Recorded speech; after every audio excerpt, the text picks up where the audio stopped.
Hola, somos Janina Manuele y Gustavo Mancini, diseñadores gráficos apasionados de las letras.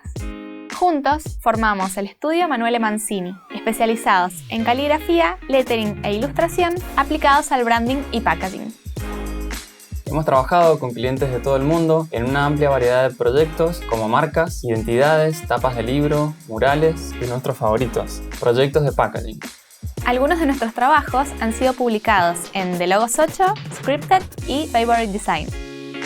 Buscamos que nuestros diseños tengan voz propia, que reflejen conceptos y que cuenten una historia. Encontramos en el dibujo de letras un recurso muy valioso para dejar un sello personal en cada proyecto, crear diseños únicos y darle vida a las marcas.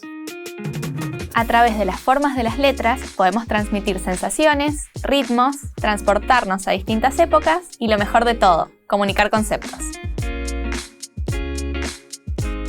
En este curso de doméstica vas a aprender a crear un lettering desde cero. Aprenderás a detectar cuáles son las variables que le dan expresividad a las letras. Como proyecto final, crearemos 3 letterings con distintos tonos de voz, acabados y técnicas.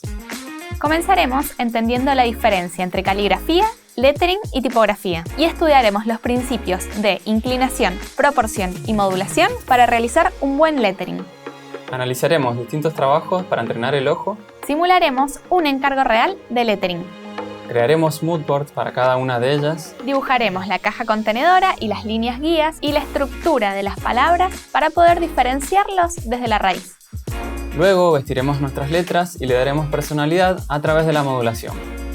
Introduciremos variaciones y cambios de ritmo. Aprenderemos 3 técnicas para introducir nuestros trabajos al mundo digital. Haremos retoques y acabados digitales y los dejaremos listos para imprimir. Te contaremos nuestro método para mostrar tu trabajo en tu portfolio. Al finalizar el curso habrás logrado crear 3 piezas de lettering a mano y desde cero. Para hacer este curso te ayudará a tener conocimientos básicos de Adobe Illustrator y Photoshop. Solo vas a necesitar papel blanco, papel de calcar, lápices, goma, rotulador indeleble, regla, algún pincel, tinta, cinta de papel, una computadora con el software mencionado y un escáner o tu celu para digitalizar. Dale a tus proyectos un tono de voz específico y deja que las letras hablen por sí solas.